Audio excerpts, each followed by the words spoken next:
Buenas noches y gracias por estar ahí. Estamos en La Mira, estamos en BTV y hoy tenemos como invitada a la encargada de la cátedra en Islam y Mundo Árabe de la UCUDAL, Susana Mangano. Susana, muchas gracias por estar. Hola, gracias a ti por la invitación. Por supuesto que vamos a estar hablando de lo que ocurrió el viernes, ese viernes negro en París con los atentados terroristas. Más adelante vamos a estar con Marcela Maceda hablando sobre la clínica de microcirugía del Hospital Pasteur, una cosa que es positiva pero que está en un contexto lleno de claroscuros, y luego vamos a estar con Adolfo Garcés analizando cuál está siendo el papel de la oposición hoy en día. Susana, vamos a ver un pequeño tape, simplemente como un disparador para ubicar el tema en general y venimos, ¿sí?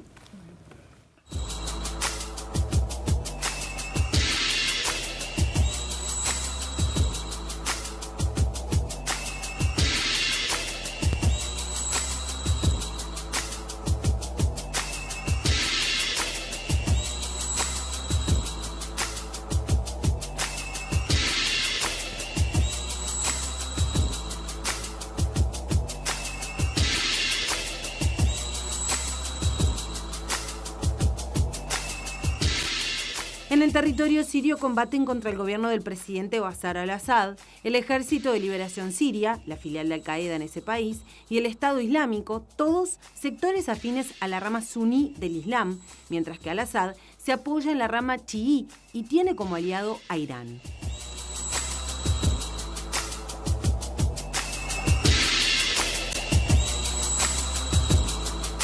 Entre los 1.600 millones de musulmanes que hay en el planeta, un 87% son suníes y un 13% chiíes. Pero mientras que estos grupos combaten pie a tierra en Siria, desde el aire, lo bombardean las potencias occidentales para derrocar al Assad y Rusia para defenderlo. Pero si ya así luce complejo, el escenario sirio lo es aún más, y si no, vean. Si bien Al-Qaeda y el Estado Islámico combaten contra al-Assad, estos grupos terroristas también se enfrentan entre ellos, procurando el liderazgo del integrismo islámico. Aunque todos pelean contra al-Assad, ambos grupos terroristas son enemigos de los rebeldes sirios, que los ven como convidados de piedra en el conflicto. Para complicar aún más las cosas, contra al-Assad también batallan los kurdos, pero como son enemigos de Turquía, a la vez que combate a al-Assad, lo hace contra los kurdos de Siria. Y todos ellos, enemigos de al-Assad, reciben las bombas que está dejando caer Rusia para defender al presidente sirio. En suma, una olla a presión de todos contra todos. Qué complejo, ¿no? Qué panorama, ¿no? Qué panorama, ¿no? ¿Quién puede entender eso y cómo explicarlo, ¿no? Y bueno, para eso te trajimos. Pero para eso me he dedicado estos últimos años a explicar paso a paso qué pasó a partir de la caída de Ben Ali en Túnez, si recuerdas ya, el 14 de enero, histórico 14 de enero del 2011, ¿no? Lo que fue ese efecto dominó de las primaveras árabes, que es en plural porque todas siguieron distintas trayectorias y distintos andariveles, ¿no? Vamos a ir un poquito para atrás para arrancar, ¿no? El fenómeno del terrorismo islámico no arranca el 11 de septiembre, o sea... No. Las embajadas de Estados Unidos en África habían sufrido, el propio World Trade Center había sufrido otro atentado antes en su 93. suelo, exacto. ¿Qué es lo que dispara? ¿Qué es lo que dispara al integrismo islámico a salir al mundo a poner bombas, digamos? Bueno, básicamente yo creo que podemos resumirlo que a partir de lo que fue la década del 70, cuando hubo un boom del petróleo, cuando los países exportadores del petróleo, sobre todo las monarquías, las petrodólares, ¿no? Las petroleras de Arabia Saudí, Qatar, pero también Kuwait con fuerza en la década del 70, vuelven a retomar y recuperar el control de la explotación de su subsuelo, es decir, de los hidrocarburos, se dan cuenta del poder que tienen entre manos, pero además son momentos también muy difíciles en países que hasta entonces habían sido pioneros en el liderazgo de la comunidad árabe, de los pueblos que llamamos nación árabe, con Egipto, con Siria a la cabeza como bastiones fuertes del nacionalismo árabe. Con el asesinato del presidente egipcio Anwar el-Sadat, recordarás, en 1981, tras lo que fueron la firma unilateral de Egipto con Israel de los acuerdos de paz con Israel de Camp David, es declarada la guerra contra Sadat y entonces lo mata un integrista que se había disfrazado, que pertenecía, era integrante de las Fuerzas Armadas, y a partir de ahí empieza una limpieza, una criba importante en Egipto de los integristas, de los radicales del Islam. Muchos de ellos, algunos muy famosos hoy como al-Zawahiri, van a huir ¿a dónde? A Arabia Saudí. Arabia Saudí entonces desde la década del 80 viene cobijando y viene albergando a islamistas de distinto pelaje, ¿verdad?, de distinta ideología, pero que básicamente ayuda a Arabia Saudí a propagar y a diseminar por toda la geografía del planeta, pero muy especialmente en África, pero también en otros países musulmanes como Pakistán o como Afganistán, la ideología extremista wahabí. Porque hay que entender que la Casa Al Saud firmó hace ya, digamos, siglos, desde el siglo XVIII, XIX, una alianza con el wahabismo, con una, digamos, con una vertiente del Islam sumamente arcaizante. Con lo cual tenemos que entender que en la década del 80 y con más fuerza, más virulencia todavía, Gabriel, en la década del 90, a partir de lo que fue el robo de la segunda vuelta de las elecciones argelinas al FIS, al Frente Islámico de Salvación, ahí es donde vemos el repunte del islamismo y sobre todo el islamismo que hoy golpea París, que es el islamismo magrebí, ¿verdad?, de los argelinos. Con lo cual ahí tenemos también ese embrión de grupos varios como Yihad Islámico, como Jamaat Islamiyya, responsables del atentado del World Trade Center en el 93. Como vos decís, el papel de Arabia Saudita es central en todo esto. 15 de los 19 terroristas del 11S eran saudíes. El propio Osama Bin Laden es saudí, digamos, pero parece como un país que no aparece con las manos manchadas de sangre, siempre aparece ahí de costado y además es un aliado de Estados Unidos, digamos, ¿no? O sea, ese parece ser un nudo muy importante de esta cuestión, es decir, el papel de Arabia Saudita y las relaciones que Estados Unidos tiene con Arabia Saudita. Y no parece que ese nudo se vaya a desatar, ¿no? No, claro que no. Y eso es lo que a mí siempre me deja perpleja. ¿Por qué hemos insistido tanto en que Irán fuese parte del eje del mal, por ejemplo, pero no Arabia Saudí? ¿Acaso es que en Arabia Saudí no hay una dictadura, no hay una democracia? Las mujeres no solo no conducen, no votan, no hay partidos políticos, no hay sindicatos, no hay cines, no es posible, por ejemplo, una escuela donde estudien varones junto a mujeres. Es decir, es una lectura sumamente arcaizante del Islam, pero es que además tienen el 22,5% de la reserva mundial del petróleo, que es lo que les otorga esa fortaleza para después negociar con la troika europea, pero sobre todo con su aliado occidental, que es Estados Unidos. Pero es allí donde encontramos la fuente de financiación de lo que ha sido los focos de distribución de la ideología wahabí, primero con los cassettes, con los panfletos, con los libros, después ya cuando los cassettes quedaron obsoletos empezaron con los videos, luego los DVD, y ahora tenemos todo lo que son las redes sociales, las becas para que conversos también de Europa y de aquí, de América Latina, puedan viajar a Arabia Saudí y formarse. Eso no significa que siempre tengan que terminar siendo terroristas o que vayan a cruzar una línea roja que a veces se me torna muy delgada, lo reconozco, pero me parece que es importante reconocer que a Arabia Saudí hoy hay que exigirle mayor control y gestión de lo que ha sido la financiación a grupos varios, porque es un coqueteo con el radicalismo. Ahora, otros países que no profesan la rama wahabí del Islam, que son suníes o que son chiíes, también son dictatoriales. ¿El Islam es conservador en sí mismo, más allá de estas corrientes radicales?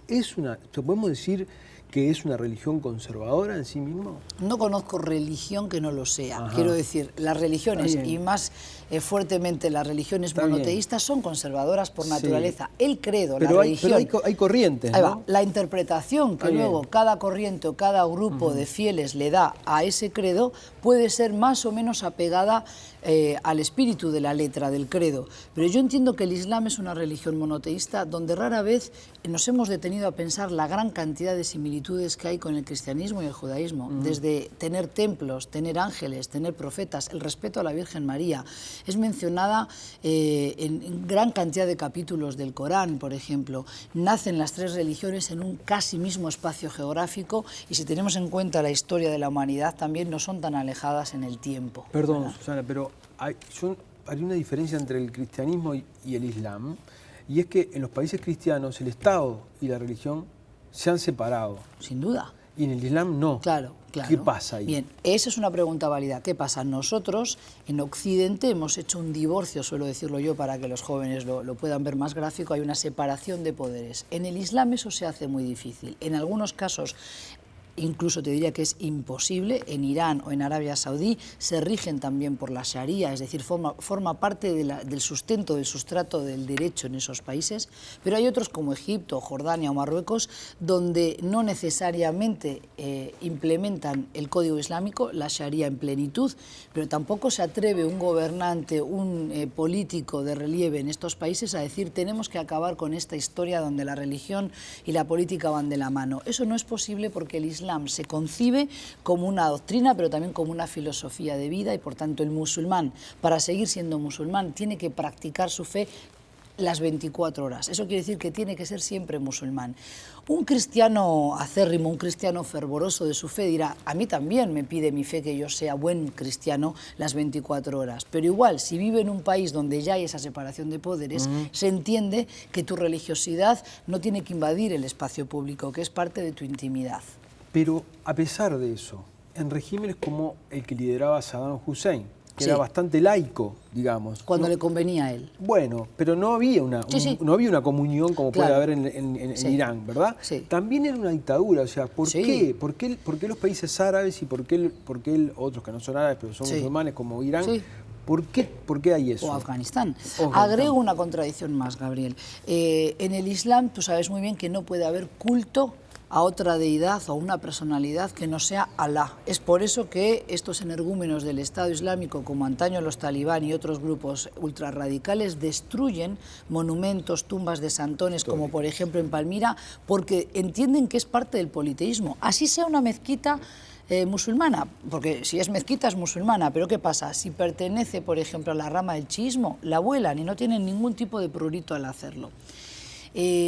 Pero ¿qué pasa? Que lo que tenemos que entender que los políticos y los gobernantes y los líderes del mundo, sobre todo árabe, son sumamente personalistas. Tienen ansias de poder y sobre todo tienen un culto a la personalidad que ya no se puede sostener en Occidente porque nadie votaría a esa persona. Pasó con Hafez al-Assad, el padre del actual presidente de Siria, también con Saddam Hussein, pasó con Mubarak, ¿verdad? Son personas que se han eternizado en el poder y que por tanto piden que todo el soberano y que toda la institucionalidad a su servicio le rinda pleitesía. Eso es algo inaudito, ¿no? Porque no se puede adorar a otro Dios o ni siquiera a la figura del profeta, a Muhammad o Mahoma en la versión castellana, pero ellos pretenden tener su retrato en todas las oficinas, en las casas, en un taxi. Yo he visto retratos de Hafez al-Assad hasta en baños públicos en Siria.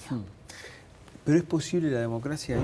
Y bueno, la democracia... ¿O es una creación occidental la democracia? Bueno, hay muchos que dicen que es una creación, pero yo sin irme por firuletes para evadir la pregunta te contesto muy clarito. Yo creo que la democracia es posible en el mundo árabo-islámico, pero no tal como la concebimos y la tenemos aceitada hoy en Occidente. Esto quiere decir que cuando se dieron las revueltas árabes en Túnez, en Egipto, la gente común, es decir, los ciudadanos de a pie, demostraron que la sociedad civil está viva y coleando y que quiere libertades, que quiere dignidad. No pedían Corán, no pedían más madrasas, no pedían apertura de templos para ir a rezar. Lo que pedían era dignidad, una economía saneada, oportunidades para trabajar, para educar a sus hijos y para crecer como personas. Y eso no hay que olvidarlo.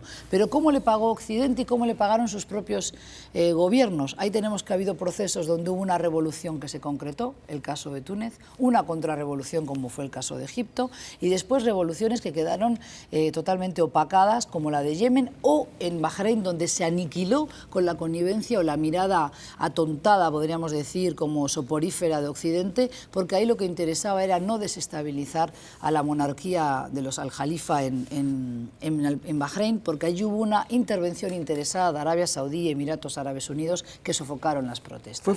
Digamos, esa primavera árabe de la que tanto se habló, ¿fue un movimiento frustrado, digamos? En muchos países yo creo que sí, el saldo ha sido más negativo que positivo y evidentemente esto lo que demuestra es que es mucho más fácil derrocar a un tirano que después volver a poner en pie un nuevo sistema de justicia, un nuevo sistema de valores, y es por eso que estos pueblos necesitarán de más tiempo para ir transitando hacia una liberalización política. ¿Que la quieren? Sí.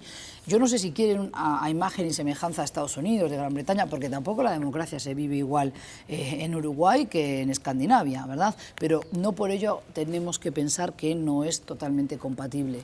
Lo que ocurre es que hoy estamos otra vez en un momento álgido de la brecha entre Occidente y el Oriente musulmán, y hay un repunte de la virulencia del integrismo islámico que, como dices tú, no nace con los atentados ni siquiera de París o Beirut el día anterior, que poco dijimos estos días en la prensa de esas otras víctimas. Y yo creo que ahí tenemos que interpelarnos todos y reflexionar muy bien qué tipo de sociedad queremos para el siglo XXI, porque el riesgo cero, eso se acabó, no vuelve. Contanos cómo es la cuestión con las mujeres en el Islam, porque hay un cierto relativismo cultural en el que se dice, bueno, no.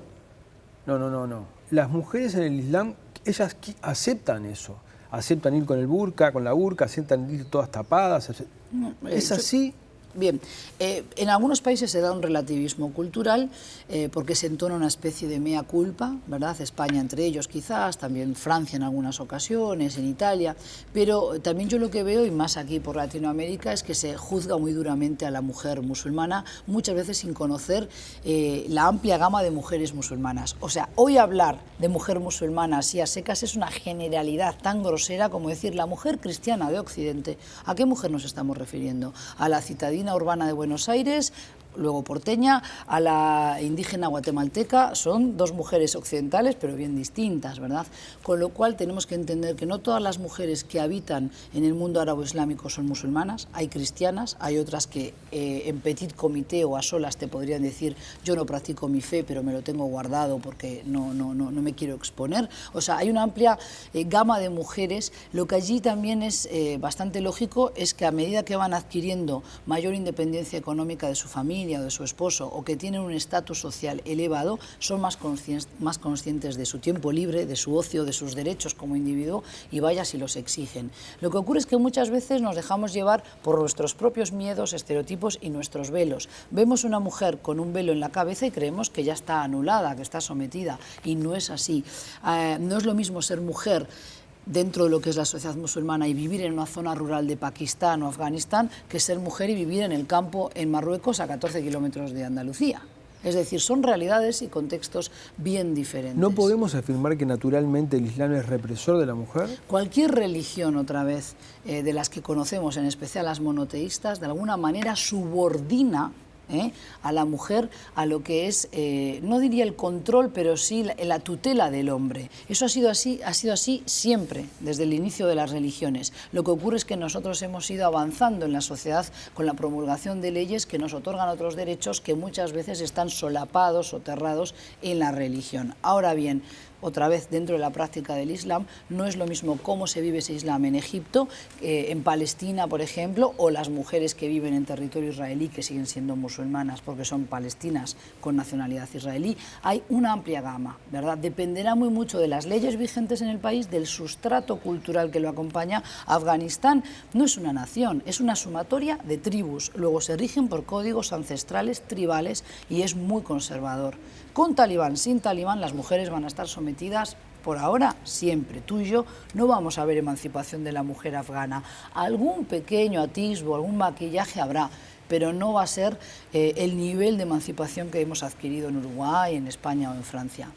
También, por otro lado, yo creo que hay que respetar el derecho de mujeres musulmanas que dicen, bueno, yo me educo, yo me formo, trabajo o no trabajo, me dedico unos años a la crianza de mis hijos en el hogar, pero eso no quiere decir que no piense. Muchas veces he encontrado compañeras, o sea, colegas, profesoras que llevan velo, que son doctoras recibidas, que realmente son trabajadoras, que meten horas en la universidad o que participan activamente de la política, solo que hay techos de cristal, quizás ahí sí, mucho más rápidamente accesibles que los que tenemos en casa. Nos hemos olvidado, pero en el año 2005 ya París había sufrido una noche tremenda cuando se quemaron 1.300 autos en protestas protagonizados básicamente por jóvenes musulmanes. En los barrios marginales, además. Bueno, ahí a eso voy. Un autor español, no recuerdo el nombre ahora, decía si el problema era que se estaba radicalizando el Islam o se estaba islamizando la radicalidad, digamos, ¿no? O sea, si lo que estaba pasando era que había bolsones que reaccionaban no por ser musulmanes, no por ser radicales, sino por ser pobres, por estar marginados. Ser descarriados, digamos, ¿no? de una sociedad exitista, que ese éxito no llega a todos. Yo hace ya muchos años, creo recordar que en el 2005 escribí un artículo aquí en Uruguay, recién llegada al país, que lo titulé La desterritorialización del Islam. ¿Qué pasaba? Hasta entonces, yo diría hasta el 11 de septiembre, los muertos los ponían ellos, en Oriente Medio, en el Magreb, en el norte de África, los argelinos, los egipcios, por ejemplo en Jordania, también las embajadas que tú decías o aludías al inicio de la charla, en África. Pero una vez que ocurre el atentado del 11 de septiembre, nos demuestra que somos vulnerables también en nuestra comodidad. Y fíjate que golpean símbolos bien claros. En el caso de Estados Unidos, el poder financiero. En el caso de Francia, el ocio, el deporte, la cultura, aquello que saben que es intrínseco a la naturaleza europea y al disfrute de la vida. No son irracionales. Nosotros los llamamos irracionales, y yo misma lo he dicho en algún medio, desde nuestra óptica, pero ellos calculan su estrategia. Por tanto, esa desterritorialización del Islam, lo que significa, Gabriel, es que el Islam hoy está mundializado. Es la religión que más rápidamente crece por la vía de la fertilidad, una tasa altísima de natalidad en la mujer musulmana, pero también de los conversos. Tan mala es esta religión que tantos conversos consigue. ¿Qué pasa? Son todos locos, energúmenos. Lo que nos deben interpelar estos atentados de París muy fuertemente es qué hemos dejado de cultivar en cuanto a valores, qué hemos hecho mal en cuanto a la integración social. Porque una cosa es dar gratuidad en la vivienda, en la escolaridad, en la salud a los inmigrantes, y otra cosa es que ellos se inserten correctamente en nuestra sociedad y se apropien de parte del acervo cultural. ¿Qué tiene de tan seductora esta religión? Eso sí te lo puedo contestar. ¿Qué tiene de atractivo? Tiene el atractivo que tienen otras vertientes radicales en cualquier otra religión. Hay personas que en este siglo XXI, por más que a ti y a mí y a otras personas en Uruguay nos suene extraño y no podamos alcanzar a comprenderlo, que no pueden manejarse con total libertad, que no saben para dónde ir, que están desorientados, sobre todo en la adolescencia, en esa adultez que cada vez se nos antoja que...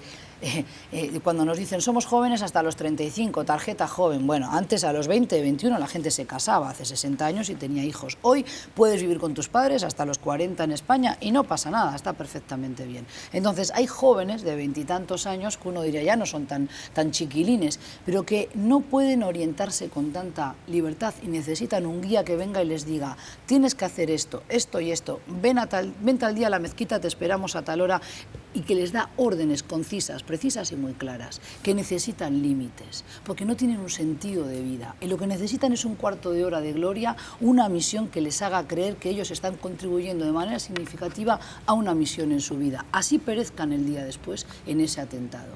Y eso es sumamente atractivo para ese enjambre de jóvenes que tenemos hoy en Francia, pero también en España o en Gran Bretaña, que están dispuestos a sumarse a las filas del Estado Islámico y además combatir creyendo que van a crear un protoestado, que ya está siendo creado en Siria y en Irak, el protoestado islámico, a cambio encima de un sueldo. Todo es ganar, ganar para ellos. Fíjate, no tenían sentido de vida, estaban ahí en un anonimato total en su casa, autorradicalizándose con las redes sociales. Antes, cuando el 11 de septiembre se estudió el perfil, y mucho más con el atentado de Atocha, el perfil del yihadista perfecto. Tenían que cruzar puertas, umbrales le llamo yo. Les llevaba 2 años radicalizarse. Hoy esa experiencia de radicalización se ha achicado. ¿Por qué? Porque tenemos las redes sociales a nuestro servicio.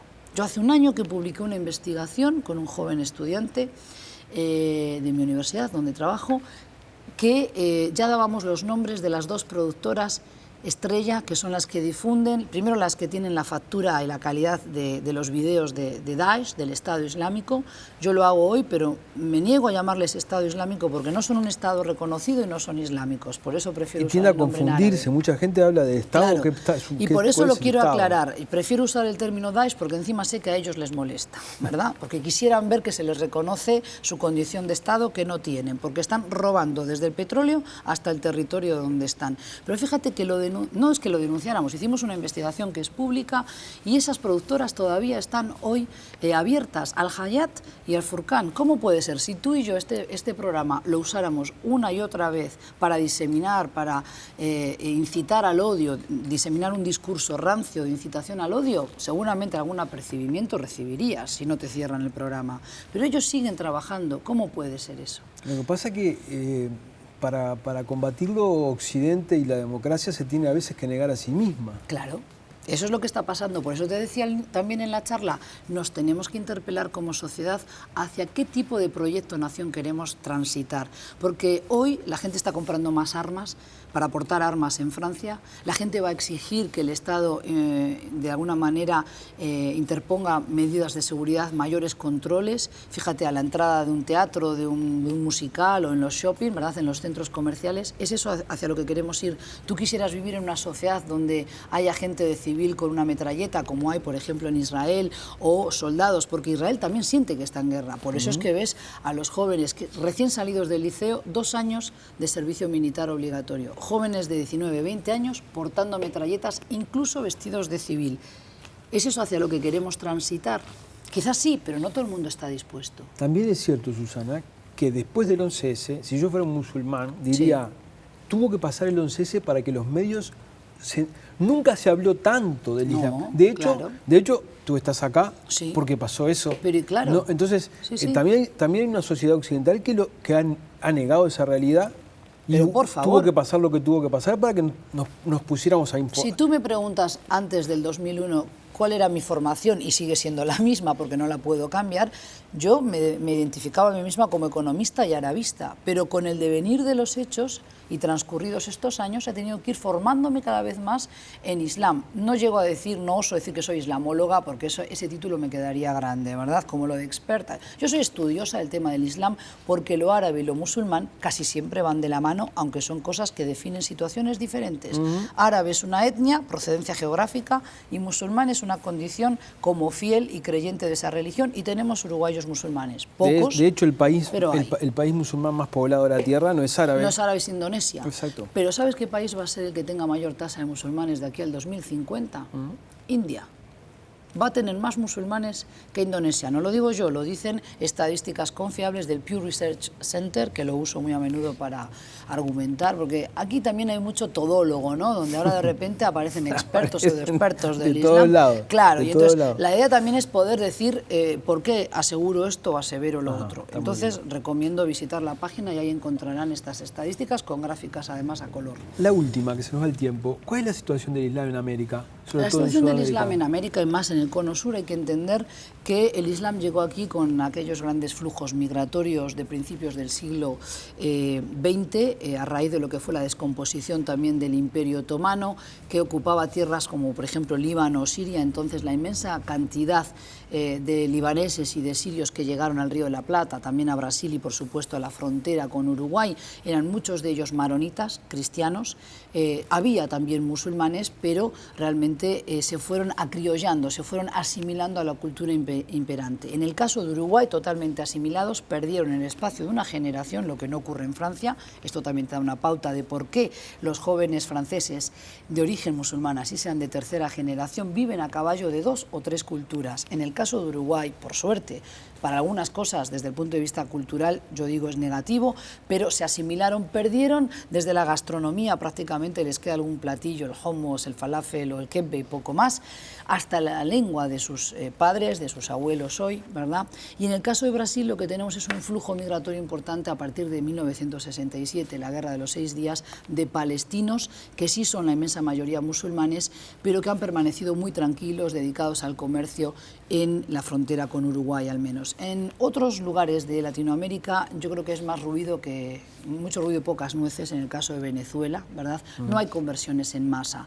Igual que podemos encontrar, Gabriel, y esto lo he hecho muchas veces como un ejercicio práctico en clase, igual que encontramos condiciones para que el Islam penetre en América Latina, por las mismas vías puedo encontrar razones por las que no puede entrar. ¿Te imaginas a los venezolanos sin telenovelas, sin minifaldas, sin operaciones de estética y sin ron? Imposible. Susana, muchísimas gracias por haber estado. Gracias a ti. Nos vamos a una tanda y ya volvemos.